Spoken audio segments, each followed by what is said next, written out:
ನಮಸ್ಕಾರ ಫ್ರೆಂಡ್ಸ್, ಸಂಚಲನ ಯೂಟ್ಯೂಬ್ ಚಾನೆಲ್ಗೆ ಸ್ವಾಗತ. ನಾನಿವತ್ತು ಬೆಳ್ಳುಳ್ಳಿ ಪಲಾವನ್ನು ಹೇಗೆ ಮಾಡೋದು ಅಂತ ಹೇಳ್ಕೊಡ್ತೀನಿ. ಮೊದಲು ಅದಕ್ಕೆ ಬೇಕಾಗಿದ್ದು ಈರುಳ್ಳಿ, ಮೆಣಸಿನಕಾಯಿ, ಪಲಾವ್ ಎಲೆ, ಜಜ್ಜಿದ ಬೆಳ್ಳುಳ್ಳಿ ಹಾಗೂ ಚಕ್ಕೆ ಮತ್ತು ಅರ್ಧ ಚಮಚ ಜೀರಿಗೆ ಹಾಗೂ ಸಾಸಿವೆ. ಈಗ ಕುಕ್ಕರಿಗೆ 2 ಚಮಚ ಎಣ್ಣೆ, ಸ್ವಲ್ಪ ಎಣ್ಣೆ ಬಿಸಿಯಾದ ನಂತರ ಅದಕ್ಕೆ ನಾವು ಜೀರಿಗೆ, ಸಾಸಿವೆ ಹಾಕಿ ಅದನ್ನು ಚಟಪಟ ಎಂದು ಸಿಡಿಯಲು ಸ್ವಲ್ಪ ಹೊತ್ತು ಬಿಡೋಣ. ಸ್ನೇಹಿತರೆ, ಈ ಬೆಳ್ಳುಳ್ಳಿ ಪಲಾವ್ಗೆ ನಾವು ಇಂದು ಅತಿ ಕಡಿಮೆ ಪದಾರ್ಥಗಳನ್ನು ಬಳಸಿ ಮಾಡ್ತಿದ್ದೀವಿ. ಜೀರಿಗೆ ಮತ್ತು ಸಾಸಿವೆ ಬ್ರೌನ್ ಕಲರ್ ಆದ ನಂತರ ಇದಕ್ಕೆ ಚಕ್ಕೆ ಹಾಗೂ ಪಲಾವ್ ಎಲೆಯನ್ನು ನಾವು ಹಾಕೋಣ. ಈ ಬೆಳ್ಳುಳ್ಳಿ ಪಲಾವ್ ಕೇವಲ 10 ನಿಮಿಷದಲ್ಲಿ ಆಗುತ್ತದೆ ಹಾಗೂ ಇದನ್ನು ಬ್ಯಾಚುಲರ್ಸ್ ಕೂಡ ಮಾಡಿಕೊಳ್ಳಬಹುದು.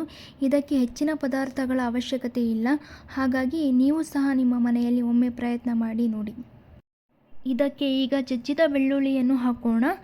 ಬೆಳ್ಳುಳ್ಳಿ ಪಲಾವ್ ಆಗಿರೋದ್ರಿಂದ ಇದಕ್ಕೆ ಸಂಪೂರ್ಣವಾಗಿ 1 ಗಡ್ಡೆ ಬೆಳ್ಳುಳ್ಳಿಯನ್ನು ಹಾಕಿ ಹಾಗೂ 3 ರಿಂದ 4 ಹಸಿಮೆಣಸಿನಕಾಯಿ ಹಾಕಬೇಕು.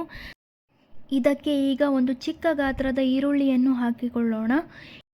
ಈರುಳ್ಳಿ ಹಾಕಿದ ನಂತರ ಈಗ 1-2 ನಿಮಿಷಗಳ ಕಾಲ ಇದನ್ನು ಸ್ವಲ್ಪ ಫ್ರೈ ಆಗಲು ಬಿಡೋಣ.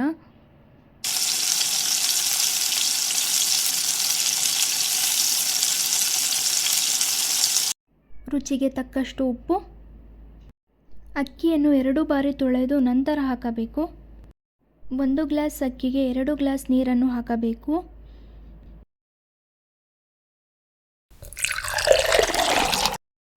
ನೀರನ್ನು ಹಾಕಿದ ನಂತರ ಈಗ ಎಲ್ಲವನ್ನು ಒಮ್ಮೆ ಕಲಿಸೋಣ.